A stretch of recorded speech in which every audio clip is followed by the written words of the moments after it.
Good morning and welcome to America's Home Cooking. Well, I ran out of stuff that I didn't have to cook. So I'm going to be cooking today. Thank God we're only going to be in the 80s today, okay? But I'm making a beef bone-in hind shank. Now, I know most people who make this, they'll sit there and they'll put peas with it and pearl onions and some white or something. That's how they cook. They always cook it like that. Me, well, you know me, I'm going to go in many different directions because you've already seen me do it. So I've got it here, but I've got to rinse it and pat it dry before we get any further. So let me go ahead and get it out of the package and get to that point. Okay, I'm going to try something different like I said I always do. This is a new herb blend that I am going to try, and it's a Cajun herb blend. So these are going to be spicy when I make them. Now they want, let me see if I use it. No, that's not good there either.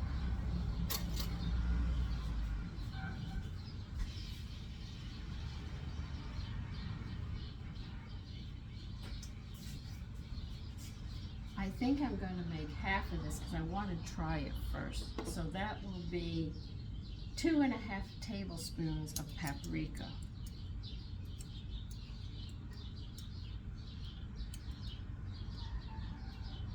So I want to try this first before I go much further with it. I know I'm going to be back in the season department Friday. I haven't always had everything that I've wanted, so it has been a little on the difficult side.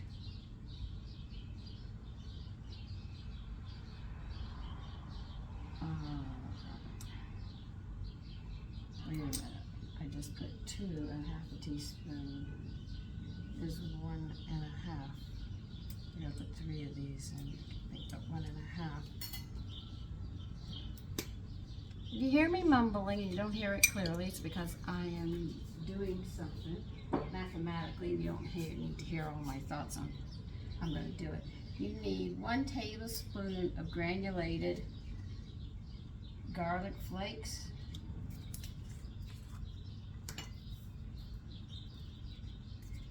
See, when you get in the kitchen, you need a lot of seasonings. Took me a while to get them all built up, but I did.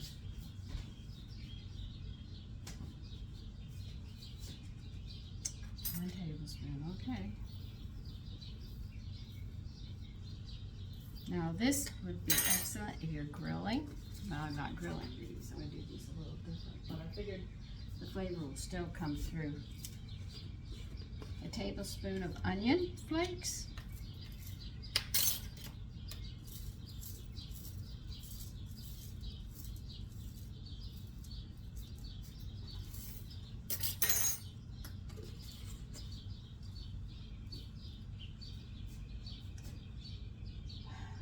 Oregano, 3, let's see, that's 3, 4,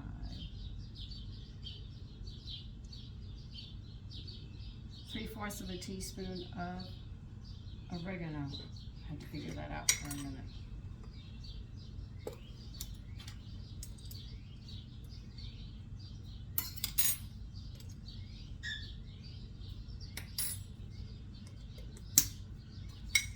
Hold on one minute, I'll be right back. Okay.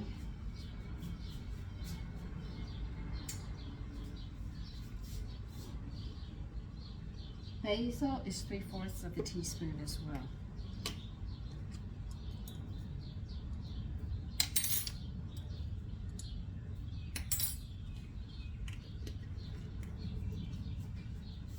Now this is going to kill you when I say this part, okay?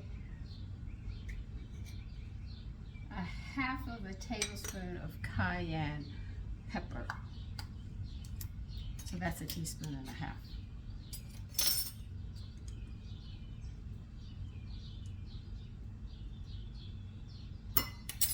That's why they call it Cajun.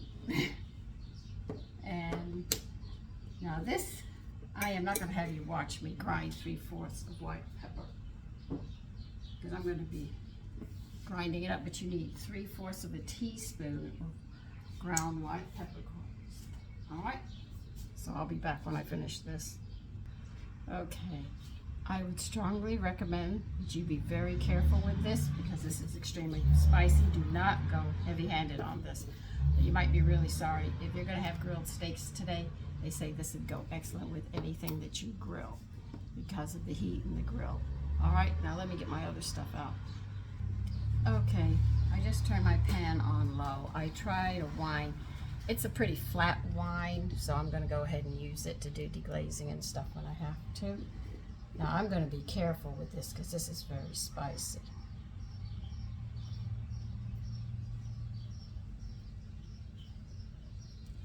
And I recommend you do the same. What's good about these pieces is the bone marrow is there so we can get our folic acid. So that'll be really great. If you want to grill this, by all means do. It's recommended to. They say it's very, very good.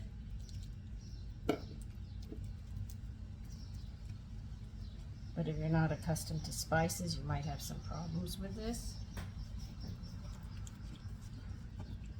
People think, well, I have children, teenagers, I don't want to give them the heat.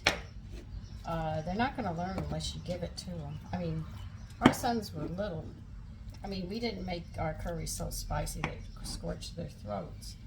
But, you know, we did give them spices, so they're very familiar with them in combinations. I mean, my older son couldn't have come out with that recipe with the eggs and the way he did the kielbasa, which was really nice if he wasn't accustomed to having seasonings. So I guess you could say we actually make the chefs of tomorrow. By introducing them to so many different things, they start to experiment. Because they know I experiment. Sometimes I make some real flops. And they look at me, what were you thinking? Don't ask. Just an idea. I have to write this one down when I put it up, so I know which one this one is. So I'm going to use this flat St. Francis Merlot. It's so mild, it doesn't have a real kick to it. I'm going to cook them in it today.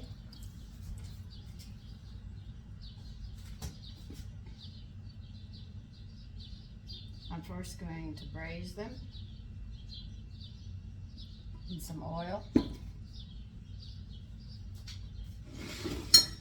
And then we'll deglaze the pot. And for you people, I have a small work area here and I have you here. Sometimes I'm doing things behind you, but I will I'll talk you through what I'm doing because I can't show you everything that I'm doing just because of the area that I'm in. Okay, that's the pan.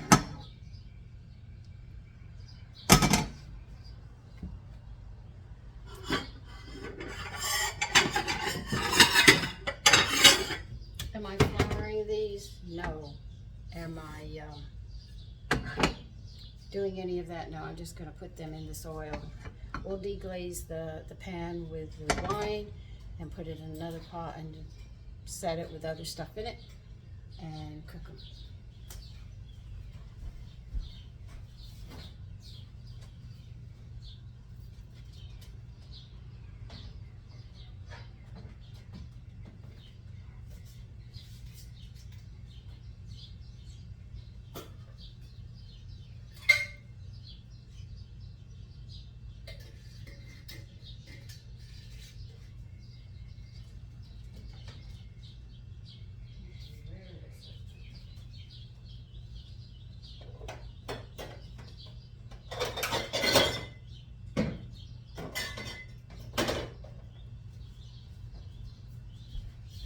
I don't even have much stuff because I don't have much of anything.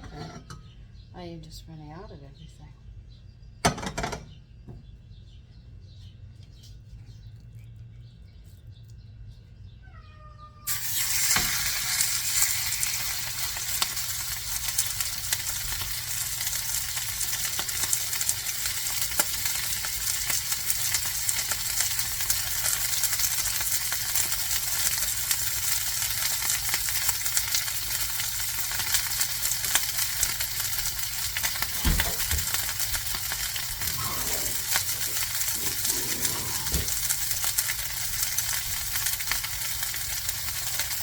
I don't know how this is going to come out.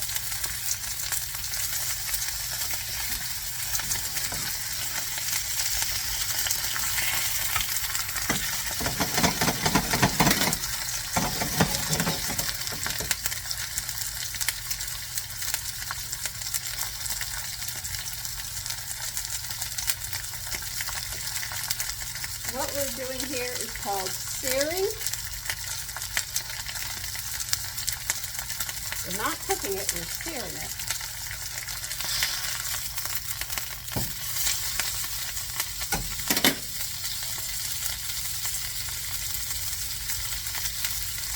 Isn't that beautiful?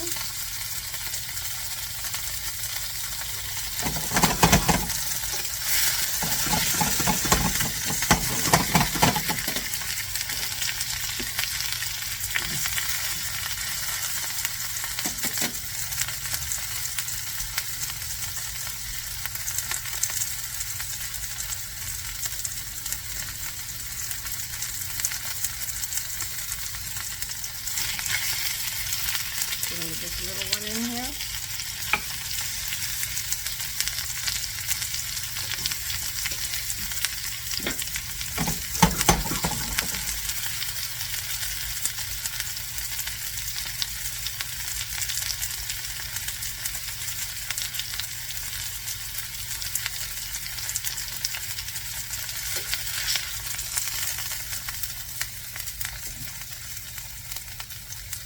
I'm not really cooking them. Remember, this is just searing them, getting them ready.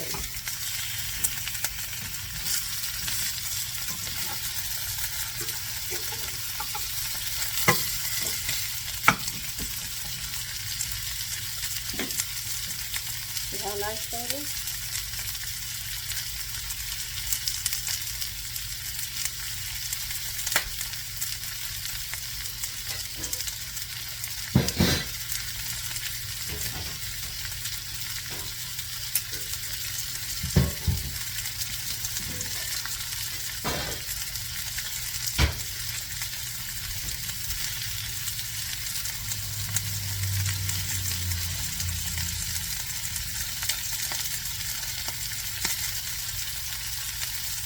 And by the way, you eat the bone there and the bone here. Very good and healthy for you.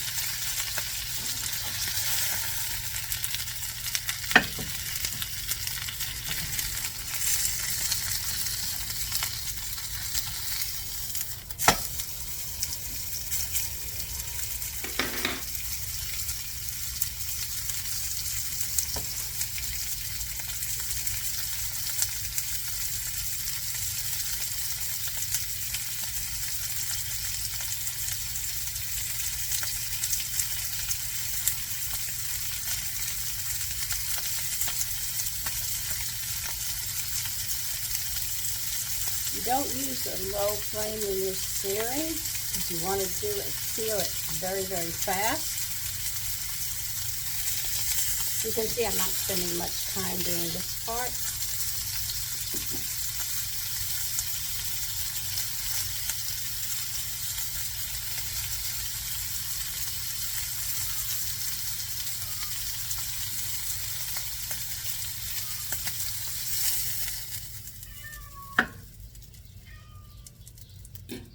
Put just a little bit more oil on this.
We're going to deglaze this, and this is how you do it. I'm doing it with wine.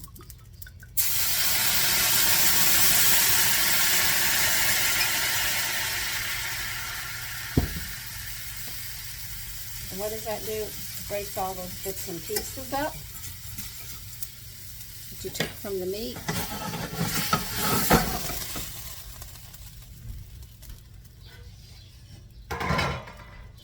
I'm not putting it back in this pot. We're going to move it to this pot and pour that over it. We're going to let these cook.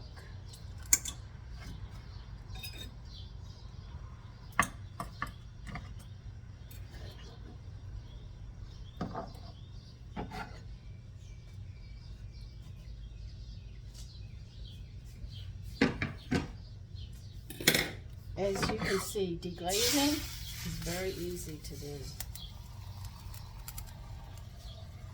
I'm going to add stalks in here that I have. And here's some whey. And the white stuff on the bottom are building blocks of protein. Do not even bother with them. I mean, just use them. We will bring this to a boil and let it do what it has to do as I make room on the counter again for you. Let me clean up. Now you might ask, why do we deglaze the pot like that? To get those drippings. That's why we do it.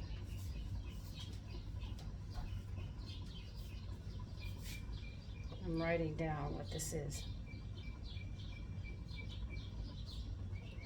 Because if I don't write it down, I'll never remember. Herb mix, all right.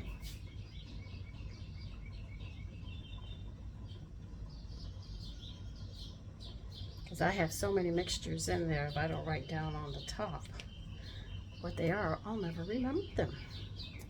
So remember, you deglaze. Most people will use wine or liquor or something to help bring those flavors out, but it's actually getting the drippings. Those are not any other name. What's left in the pot after you finish doing this, like searing, that's drippings left at the bottom of the pan. And what you do is, by deglazing it, because if you're going to cook them and not just there, you sit there and pour wine in it. Some people use water, some people use stock. This was a very mild, I mean, this doesn't have much flavor at all, this wine, so I figured I'll go ahead and use this and put it in there, give a slight wine taste. But you saw how it deglazed. You just kept poured, and it just evaporated, but it loosened up all those lovely drippings and seasonings in the pot, and then you can throw it in here with the meat that you're cooking, and then you come out with some lovely flavors. And if you wish to add more, you can. Now I know this is going to be tender with all those hot peppers I put in there. It's going to tenderize that meat up there, and it's already tender, so it'll be nice. Well, it will fall apart, and the bone marrow, if it doesn't come out, I might scrape it out or let my sons go ahead and take it out themselves. But anyway, that bone marrow has all your folic acid in it, and folic acid is a natural antibiotic that the government has allowed companies to take it out in the high dosages and put it in minuscules, which isn't helping our body be able to fight diseases and stuff. So by all means, do eat it. If you have fried chicken, if the woman who's cooking, if you cook it all the way, be it if you have to finish baking it in the oven, if you cook it and you teach your children how to eat the gristles, they won't end up with that arthritis, and if they can crack those bones and eat that bone marrow, they'll have more of a chance of not getting sick. So let me go ahead and cook this, and I'll be back when it's done. Okay, I'm taking them out now. They are done.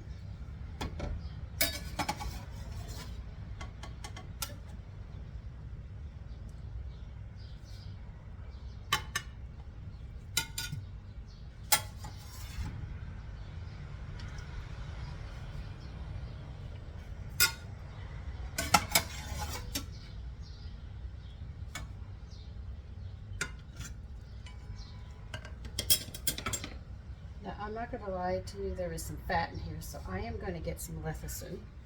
Let me lift you so you can see more of this. what I'm going to do is when I put the lecithin into it, because remember I said it's 2 B vitamins, what it's going to do is eat the fat up, literally, and then we'll have the lovely flavoring. But we can reduce a little more and then pour it over the meat.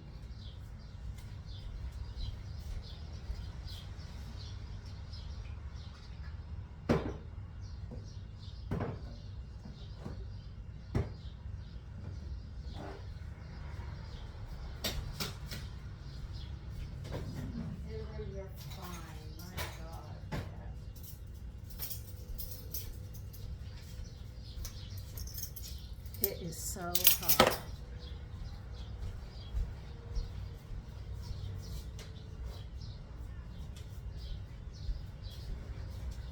They're saying that we have, it's going to be windy today, probably come in about 1, which should blow some of the heat out of the house, I pray. This is lecithin.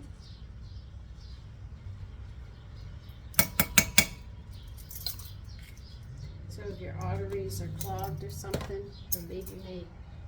I told you about that story about Tony. I couldn't believe him. He was desperate, and he did it. But always remember, they've taken a lot of B vitamins out of our food. They put like 5 or 6 back in, and they're not putting everything back in that belongs in our body. They're doing what they want. My government's allowing them, and now we're ending up with diseases.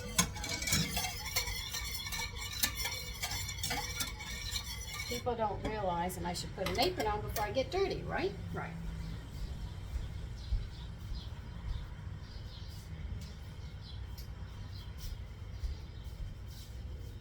Yes, we had diseases and stuff, but not many.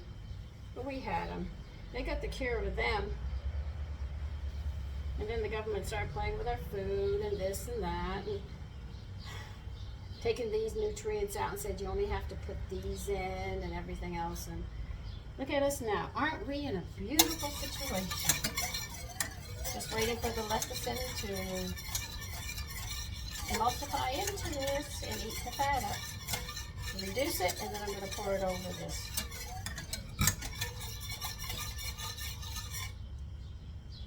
Don't worry, what they do is they're dried. They'll swell up, swell up, swell up, swell up, swell up, and then they seem to just disappear.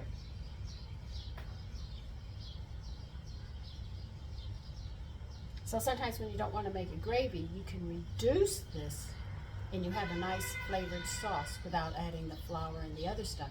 And you can pour it over the meat, over rice, or whatever you're going to do. So there's other ways other than just constantly making a gravy with flour and stuff. You can reduce the liquid, and then you have that lovely sauce.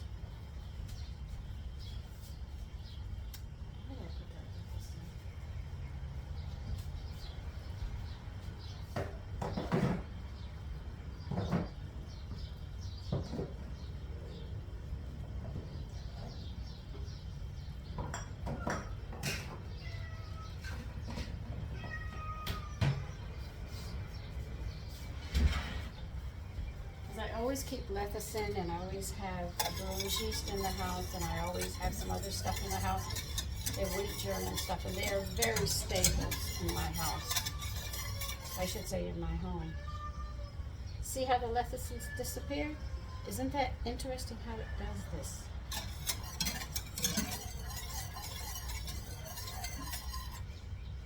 I think I'll add some salt to that now.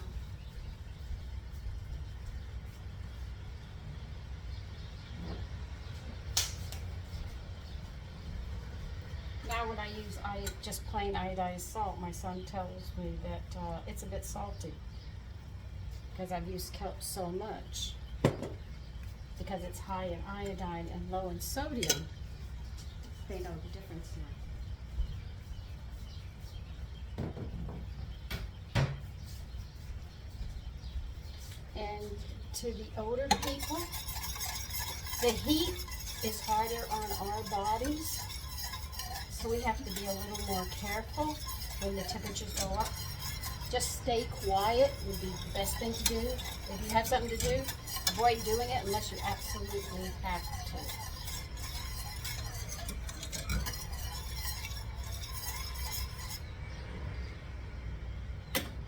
If you watch cooking shows, this is what they do. They reduce. I can't wait to try these. They smell so good. I don't know how spicy they're going to be. And remember, the bone marrow has cooked out, so the bone marrow is in here as well. So you got that folic acid in here. And as you can see, the lecithin dissolved. And that's in its natural state, actually.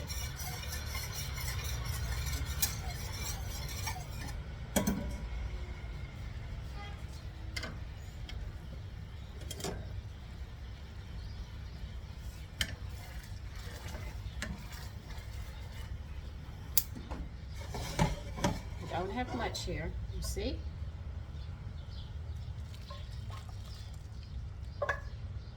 There it is, and look at the pot when you do it. And I'll show you the dish. Here it is. Beef bone-in hind shank. So listen, I want you to take care and have a great day today. All right? Bye-bye.